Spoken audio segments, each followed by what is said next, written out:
حج کرنے کی بہت زیادہ فضیلت بیان کی گئی ہے۔ رسول اللہ صلی اللہ علیہ وسلم نے ارشاد فرمایا حج کرنے والے لوگ اللہ تعالیٰ کے مہمان ہوتے ہیں، حج کرنے والے لوگ اللہ تعالیٰ کے مہمان ہوتے ہیں۔ فرمایا حاجی لوگ جب دعا کے لیے ہاتھ اٹھاتے ہیں تو اللہ تعالیٰ ان کی دعا کو قبول فرماتے ہیں، اور جب یہ لوگ اللہ تعالیٰ سے مغفرت طلب کرتے ہیں، اللہ تعالیٰ سے بخشش مانگتے ہیں تو اللہ تعالیٰ ان کو مغفرت عطا کرتے ہیں، ان کی بخشش فرما دیتے ہیں۔ کتنی فضیلت ہے حج کرنے کی۔ سب سے پہلی بات کہ فرمایا کہ حج کرنے والے لوگ اللہ تعالیٰ کے مہمان ہوتے ہیں۔ جیسے ہمارے گھر میں کوئی مہمان آتا ہے نا تو وہ ہمارا مہمان ہوتا ہے، کیونکہ وہ ہمارے گھر میں آیا ہے، ہم سے ملنے آیا ہے تو وہ ہمارا مہمان ہوا۔ اسی طرح کوئی بندہ حج کرنے کے لیے جاتا ہے، اللہ تعالیٰ کے گھر کی زیارت کرنے کے لیے جاتا ہے، بیت اللہ کا طواف کرنے کے لیے جاتا ہے، فرمایا کہ حاجی لوگ وہ اللہ تعالیٰ کے مہمان ہیں،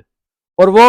حاجی لوگ جب دعا کے لیے ہاتھ اٹھاتے ہیں تو اللہ تعالیٰ ان کی دعا کو قبول فرماتے ہیں۔ اسی لیے کہا جاتا ہے کہ جب کوئی بندہ حج کرنے کے لیے جا رہا ہو تو اس سے کہو کہ ہمارے لیے دعا کرے، کیونکہ حاجی لوگوں کی دعا کو اللہ تعالیٰ قبول فرماتے ہیں۔ اور جب یہ لوگ اللہ تعالیٰ سے مغفرت طلب کرتے ہیں، بخشش طلب کرتے ہیں تو اللہ تعالیٰ ان کو بخشش عطا کر دیتے ہیں۔ اس لیے کہا جاتا ہے کہ حاجی لوگوں سے دعا کیا کرو، کیونکہ یہ لوگ گناہوں سے پاک ہوتے ہیں، اللہ تعالیٰ ان کے گناہوں کو معاف فرما دیتے ہیں۔ رسول اللہ صلی اللہ علیہ وسلم نے ارشاد فرمایا کہ جس شخص نے حج کیا اور نہ تو فحش بات کی نہ کوئی گناہ کا کام کیا اور واپس آ گیا حج کر کے، تو فرمایا کہ اللہ تعالیٰ اس کے گناہوں کو معاف فرما دیتے ہیں۔ سبحان اللہ کہ حاجی بندہ جب وہاں پر حج کرنے جاتا ہے تو وہاں پر کوئی برا فعل نہیں کرتا، کوئی برا کام نہیں کرتا، کوئی فاحش بات نہیں کرتا، فرمایا نہ کوئی گناہ کا کام کرتا ہے، تو فرمایا جب حج کر کے واپس آ جاتا ہے تو اس کے جتنے بھی پہلے گناہ ہوتے ہیں اللہ تعالیٰ ان کے سارے گناہوں کو معاف فرما دیتے ہیں۔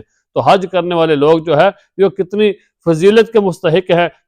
کہ ان کو کتنی فضیلت حاصل ہوتی ہے۔ اور رسول اللہ صلی اللہ علیہ وسلم کے پاس ایک صحابی آئے، فرمایا یا رسول اللہ صلی اللہ علیہ وسلم سب سے افضل عمل کون سا ہے؟ تو رسول اللہ صلی اللہ علیہ وسلم نے فرمایا کہ اللہ اور اس کے رسول پر ایمان لانا یہ سب سے افضل عمل ہے۔ اس صحابی نے پھر پوچھا یا رسول اللہ صلی اللہ علیہ وسلم اس کے بعد افضل عمل کون سا ہے؟ تو رسول اللہ صلی اللہ علیہ وسلم نے فرمایا کہ اللہ کے راستے میں جہاد کرنا یہ افضل عمل ہے۔ پھر صحابی نے پوچھا یا رسول اللہ صلی اللہ علیہ وسلم اس کے بعد افضل عمل کون سا ہے؟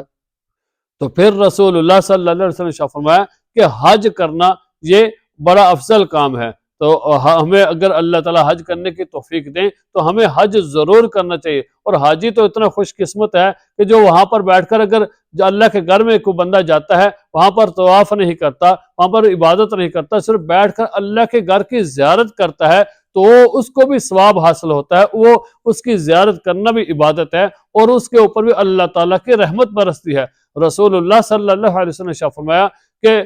بیت اللہ شریف کے اندر اللہ تعالیٰ 120 رحمتیں نازل کرتے ہیں، جن میں سے فرمایا کہ 60 رحمتیں اس شخص پر نازل ہوتی ہیں جو بیت اللہ شریف کا طواف کر رہا ہوتا ہے، اور 40 رحمتیں اس شخص پر نازل ہوتی ہیں جو بیت اللہ شریف کے پاس نماز پڑھ رہا ہوتا ہے، 40 رحمتیں اس پر نازل ہوتی ہیں۔ اور ایک بندہ وہاں پر طواف نہیں کرتا، وہاں پر نماز نہیں پڑھتا، صرف بیٹھ کر اللہ کی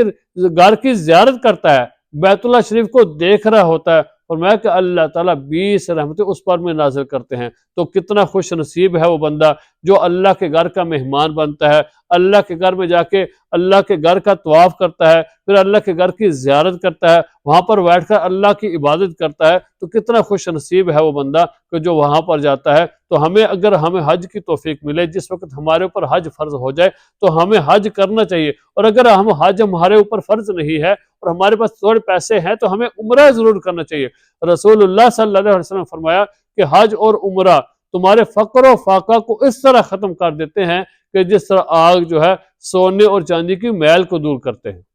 سبحان اللہ، حج اور عمرہ کرنے کی کتنی فضیلت ہے اور اس کی کتنی برکت ہے۔ فرمایا کہ ایک آدمی فقر و فاقہ کے اندر ہوتا ہے، جب وہ حج اور عمرہ کرتا ہے تو اللہ تعالیٰ اس کے فقر و فاقہ کو دور فرما دیتے ہیں، ختم کر دیتے ہیں، اور فرمایا کہ اس طرح ختم کرتے ہیں کہ جس طرح آگ جو ہے وہ سونے اور چاندی کی میل کو دور کر دیتے ہیں۔ یعنی کہ جو سونار ہوتا ہے سونے اور چاندی کے اوپر جب کام کرتا ہے، جب آگ جلاتا ہے تو آگ جو ہے سونے اور چاندی کے اندر جتنی بھی میل ہوتی ہے اس کو ختم فرما دیتے ہیں، ختم کر دیتے ہیں۔ اور میں اسی طرح جو بندہ فقر و فاقہ کے اندر مبتلا ہوتا ہے حج اور عمرہ کرتا ہے تو اللہ تعالیٰ ان کے فقر کو ختم کر دیتے ہیں۔ تو جب بھی ہمارے پاس کچھ پیسے ہوں تو دنیا جہان گھومنے کی بجائے ہمیں اللہ کے گھر کی زیارت کرنی چاہیے، رسول اللہ صلی اللہ علیہ وسلم کے روزے پر حاضری دینی چاہیے، وہاں پر بیٹھ کر ہمیں اللہ تعالیٰ کے گھر کی زیارت کرنی چاہیے، اور رسول اللہ صلی اللہ علیہ وسلم کے روزے کے پاس بیٹھ کر ہمیں آپ صلی اللہ علیہ وسلم کی ذات کے اوپر زیادہ سے زیادہ درود پاک پڑھنا چاہیے۔ اللہ تعالیٰ ہمیں عمل کرنے کی توفیق عطا فرمائے۔